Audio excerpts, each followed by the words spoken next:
Assalamualaikum warahmatullahi wabarakatuh. Perkenalkan, nama saya Fani Zahra, NIM saya 119700725 dari kelas Elektro A. Di sini saya akan membahas modul 3 yang berjudul Sinyal dan Sistem dari matkul praktikum pengolahan sinyal digital. Di sini tujuan saya membuat video adalah untuk memenuhi tugas UAS saya. Selamat menyaksikan. Baik, di sini saya akan menerangkan apa itu sistem. Sistem merupakan proses yang menghasilkan sebuah sinyal keluaran dalam rangka merespon sebuah sinyal masukan. Di sini, sistem itu terbagi menjadi dua, yaitu sistem waktu kontinu dan sistem waktu diskrit. Untuk sistem waktu kontinu merupakan penggambaran dari sistem waktu yang selalu berkaitan dengan bentuk representasi matematik yang menggambarkan sistem tersebut dalam keseluruhan waktu dan berkaitan dengan penggunaan notasi FT. Sedangkan sistem waktu diskrit itu adalah penggambaran sistem waktu yang berkaitan dengan pengambilan sampel pada waktu-waktu tertentu dari sistem yang biasanya dengan penggunaan notasi Fn. Deviasi atau algoritma yang beroperasi pada sinyal waktu diskrit, masukan atau eksitasi untuk menghasilkan sinyal waktu diskrit yang lainnya.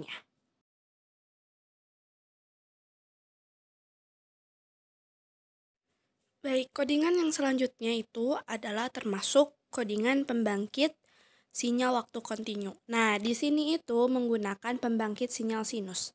Di sini saya mengubah 3 parameter, yaitu frekuensi, amplitudo, dan fasanya.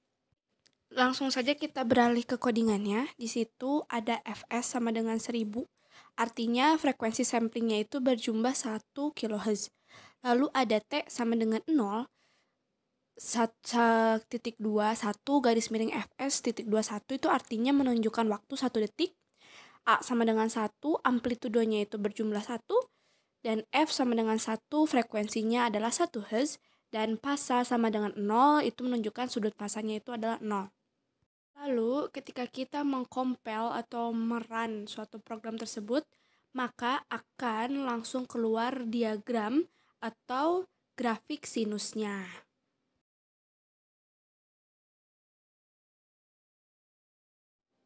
Baik, contoh dari sinyal diskrit itu adalah sinyal cuplik satuan. Sinyal cuplik satuan ini adalah suatu sinyal yang terbentuk berupa garis vertikal yang lurus. Di sini saya menggunakan parameternya itu N1-nya adalah min 5 dan N2-nya adalah 5. Itu tuh diartikan bahwasannya batas N-nya itu dimulai dari min 5 hingga 5. Nah, jika kita melihat kodingannya, di situ ada K ya. K ini yang menentukan tampilan atau keluaran sebuah sinyal. Baik, selanjutnya ada pembangkit sinyal langkah satuan. Sama seperti percobaan sebelumnya, yaitu membangkitkan sinyal atau barisan cuplik satuan, tetapi bedanya sinyal yang dihasilkan tidak hanya di satu titik, melainkan seterusnya.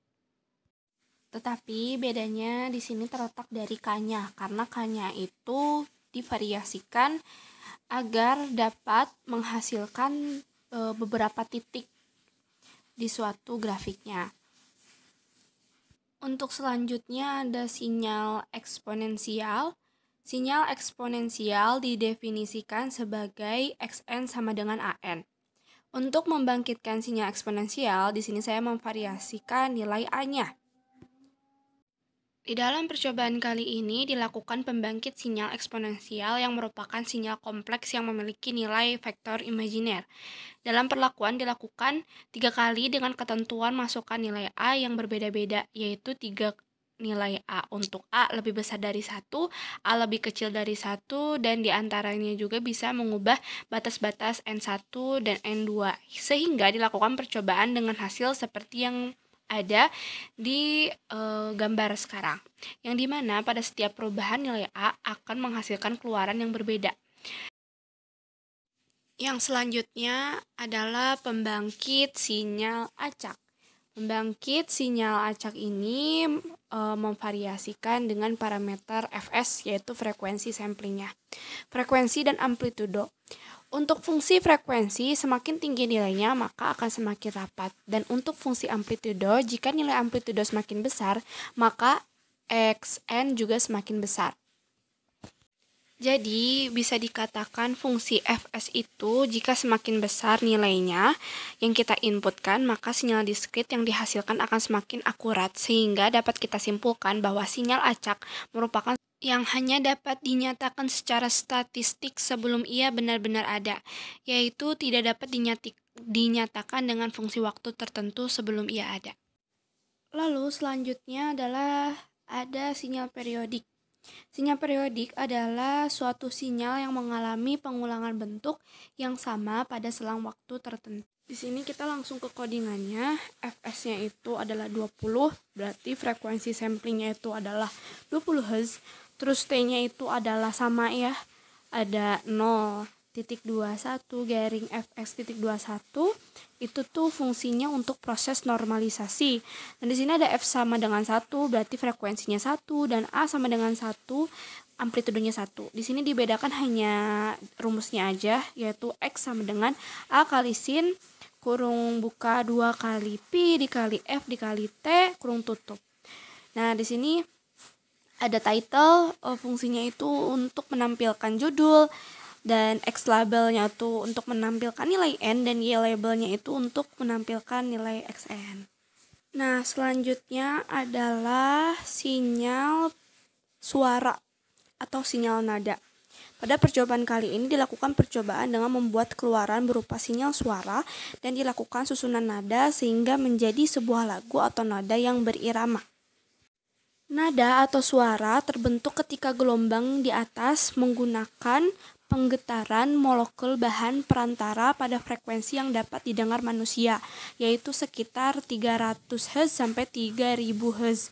Bila ingin membuat gelombang sinyal seperti gambar atau seperti program yang ditampilkan, perlu mengevaluasi persamaan Vt sama dengan A sin kurung buka 2 kali pi kali F kali T pada waktu diskrit.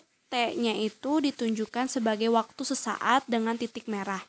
Biasanya pada selang waktu tertentu, jarak antara T selang waktu tersebut selanjutnya disebut interval waktu.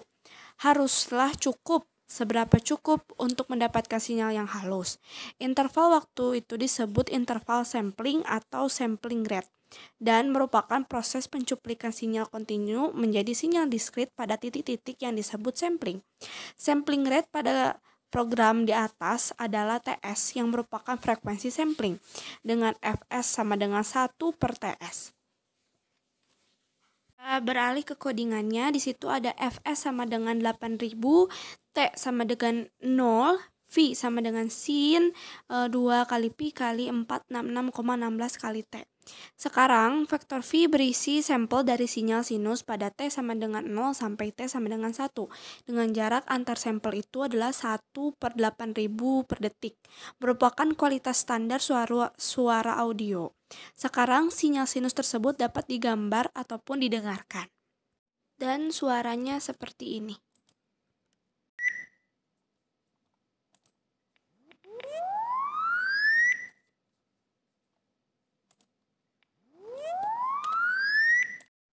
Lalu kita bisa tinjau untuk codingannya. Di situ ada plot V.